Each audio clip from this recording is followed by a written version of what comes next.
Hello. Now we'll discuss about the antibacterial drugs.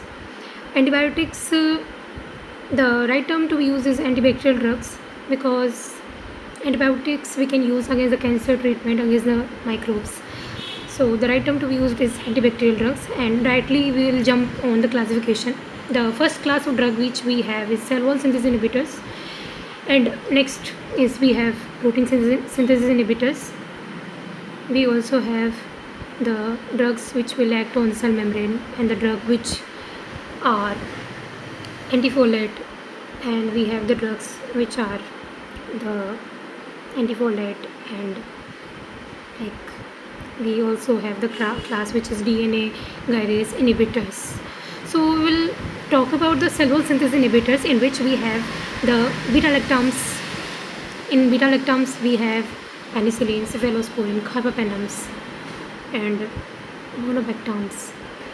Also we have glycopeptide like vancomycin and bacitracin, bacitracin, fosfomycin, and cycloserine. These all are the classes under the category of cell wall synthesis inhibitors.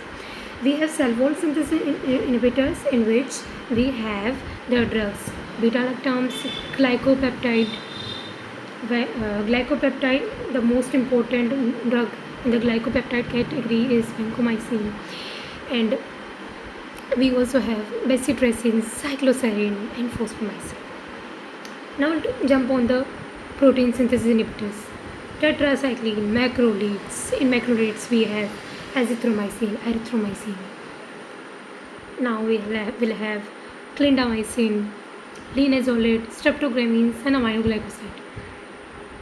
The drug which will act on the cell membrane, we have polymyxin and lipopeptide, and the only drugs which is present in the lipopeptide group is daptomycin. Now we also have the antifolate drug, which are cotrimoxazole and sulfonamide. Sulfonamide is static drug and cotrimoxazole is cidal. We'll talk what is cidal and what is static. So we also have the drug which are the DNA gyrase inhibitors. The only class is fluoroquinolones. Fluoroquinolones are the fluoxacin, norfloxacin, ciprofloxacin, moxifloxacin. All the floxacin drugs are here. And firstly, which antibacterial drug which we are using, the drug can do two things with the bacteria. They can kill the bacteria, or they can inhibit the replication of the bacteria. The drug which kill the bacteria, they are called cidal, and the drugs which inhibit the replication of the bacteria, they are static drugs. So if I will ask you, the cell wall synthesis inhibitors, they are static or they are cidal? This is a question for you. Try to answer. I will explain you. Cell wall synthesis inhibitors, normally what happens is the bacteria is replicating. The bacteria we have with cell membrane and cell wall. Now normally the bacteria is replicating and forming the same progeny with the cell membrane and cell wall. If we'll introduce the antibacterial drug like cell wall synthesis inhibitors, they are inhibiting the cell wall production. The progeny will formed after the getting the antibiotic treatment. The progeny of the bacteria, we have the only cell membrane, there is no cell wall. So if there is only cell membrane is present, we have abundance of solute and water in our body. So in the cell membrane, the solute and water enter in the body of the bacteria. The bacteria will swell,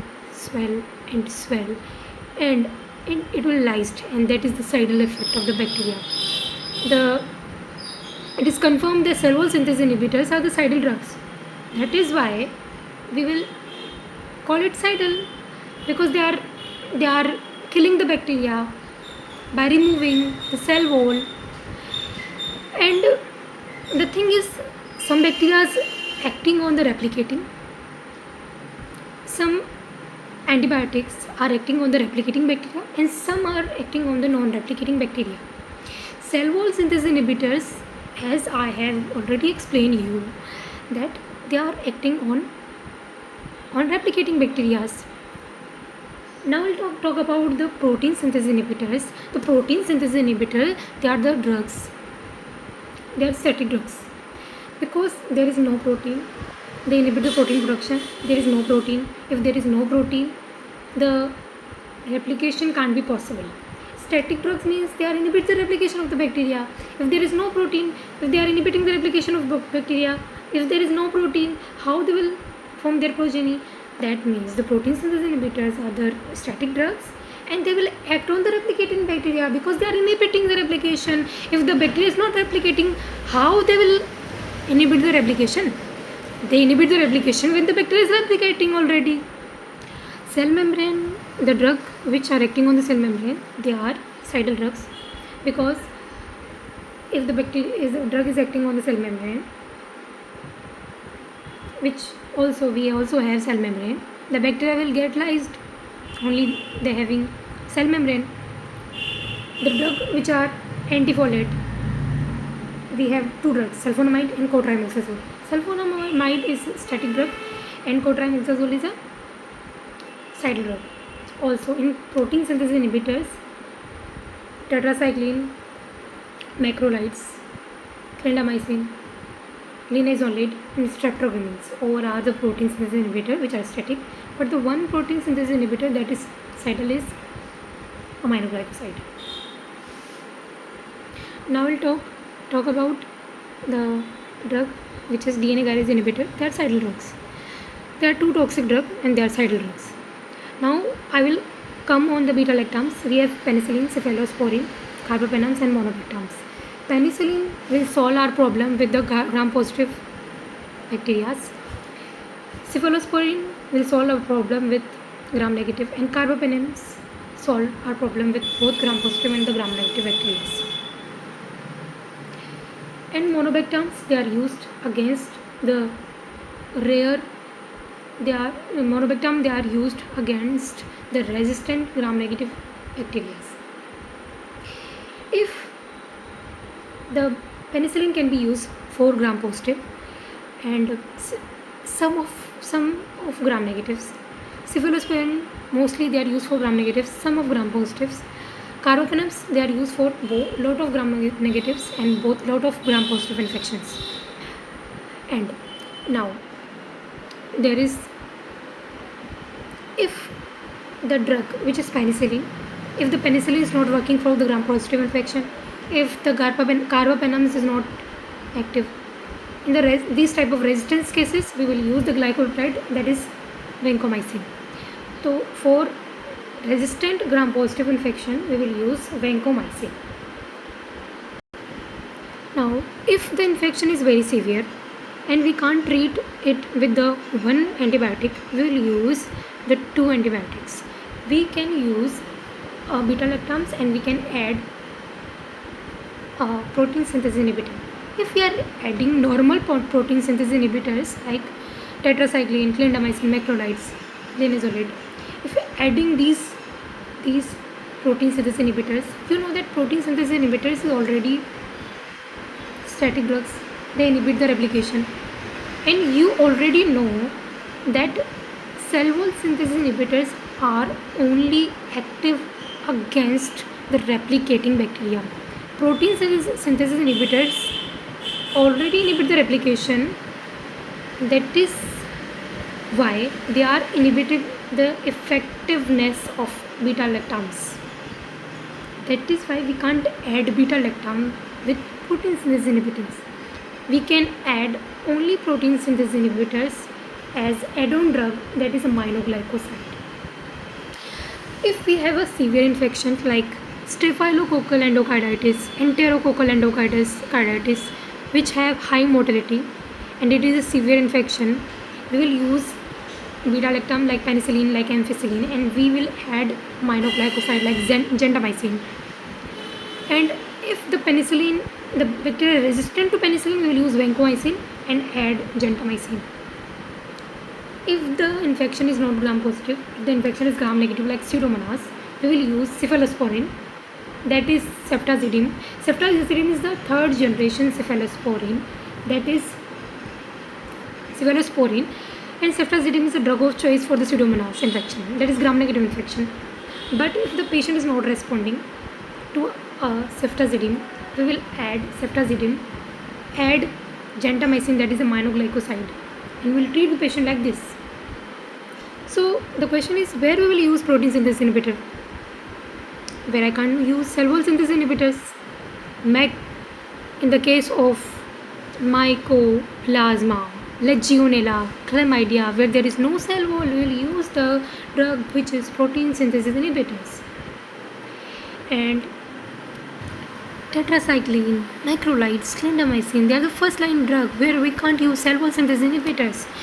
And linezolid, streptogramins, they are two toxic drugs. They are used as second line and even third line. Drug acting on the cell membrane, we have polymyxin and daptomycin, that is lipopeptide. We will use these drugs in the resistant cases. Polymyxin and daptomycin, they are drugs which are acting on the cell membrane. You know that we also have cell membranes, and if we also have cell membranes, they are amazingly effective, they are amazingly cidal, but they are too toxic to be used. We will use as a last line drugs. We will use when the Yamraj is already came with his bhaisa to take the patient. Then we will use the last line drug, that is polymyxin.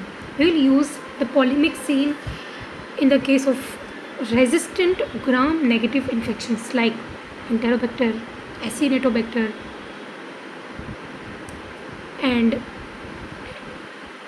or we can use daptomycin, that is used in the gram positive resistant infection in the MRSA, methicillin resistant Staphylococcus aureus, and VRSA, vancomycin resistant Staphylococcus aureus infection. So these drugs are the cidal drugs and last line drugs. Now we'll talk about the drugs which are antifolate. They are cidal drugs and they are more of antiprotozoal than antibacterial. So these drugs, I know these are cidal. We will use these drugs when there is a benefit more than risk. If the benefit is more than risk, we will only the way when we will use these type of drugs. When there is benefit which is more than risk. When there is benefit more than risk, we will use in the we can use in the cystitis urine infection, where there is a concentration of the urine is high. We can use these drugs. And more uses, we will study the antiprotozoal drugs. Antifolate, now we will talk about the DNA garage inhibitor. These are the drugs which are good drugs. They are good drugs, effective drugs, but they are toxic. That is why we will use these drugs only when there is a benefit more than risk. So we want concentration in the urine, or we want concentration in the stool. We will use in the cases of infections like pyelonephritis in the urine infection, and like diarrhea, traveler's diarrhea, typhoid, and Shigella. These are the drug of choice, and some miscellaneous uses are also there. Now I will discuss you about the drugs which are drug specific details. So firstly we will start with the drugs which are end with the peptide, and these are the drugs which are proteins, and these proteins are large in the structure. Molecularly their structure is large, and that is why they can't enter in the gram negative cell wall where there is porins, and they are equus-channel proteins, and they are small holes in which this large molecule of glycopeptide or lipopeptide can't enter. So these are large molecules. Proteins are the large molecular structures, and they are not absorbed in the drug to be absorbed. That should be lipid soluble and small in structure, and these peptides are large in the structure, and they are poor oral absorption. So these peptide drugs are poor oral absorption, and we will also find out their spectrum by understanding that if we will talk about the gram negative bacteria, they have porins. They are aqueous channel proteins. They are small holes in which the vancomycin can't enter. and the vancomycin can't enter. That is why we can say that these drugs which are vancomycin, like drugs like which are ending with the peptide, glycopeptide, lipopeptide, their spectrum is limited only with the gram-positive drugs, gram-positive bacteria like Staphylococcus and Enterococcus. And if I will explain you about the drug that is aminoglycoside. Aminoglycoside is a drug when we use as a monotherapy, they will active only against the gram-negative aerobes. Why? Because aminoglycoside are the drugs which can enter in the porins, I know that, but these are the drugs which are egoistic guys and they can't enter in the porine directly.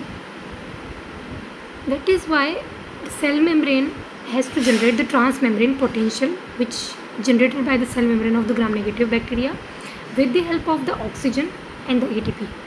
When the transmembrane potential is generated in the cell membrane of the gram-negative bacteria, the aminoglycoside is sucked in the cytoplasm, and that is how they will kill the gram-negative bacteria. But they can't kill the gram-positive. So I can say that aminoglycoside are the drugs when we are using as a monotherapy, they are only active against the gram-negative aerobes, because for generating the transmembrane potential we required aerobic environment. So aminoglycoside is a monotherapy only active against the gram-negative aerobe that are the E. coli, Klebsiella and gonorrhea. And if we are using aminoglycoside with the polytherapy, like we are adding beta-lactams like penicillin, cephalosporin, carbapenems with the aminoglycoside. So what is happening here? Let us try to understand. Beta-lactams, they are cell wall synthesis inhibitors. When they are using, they inhibit the production of the cell wall, and there is no cell wall around the bacteria, only the cell membrane is present, so that the R aminoglycoside easily enter in the bacteria and they will lyse the bacteria. So now I don't require the bacteria should be gram-negative or should be gram-positive or the aerobic environment.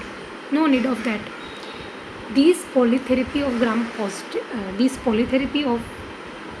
aminoglycoside active against not only gram-negative aerobes but also gram-positive bacteria like Streptococcus, Staphylococcus, Enterococcus. That is the clinical correlation with microbiology, pharma, and also community medicine. I am correlating all the things, and this is the introduction of the antibacterial drugs. Next I will explain all the things about I will discuss cell wall synthesis inhibitors, protein synthesis inhibitors, other antibacterial drugs in detail.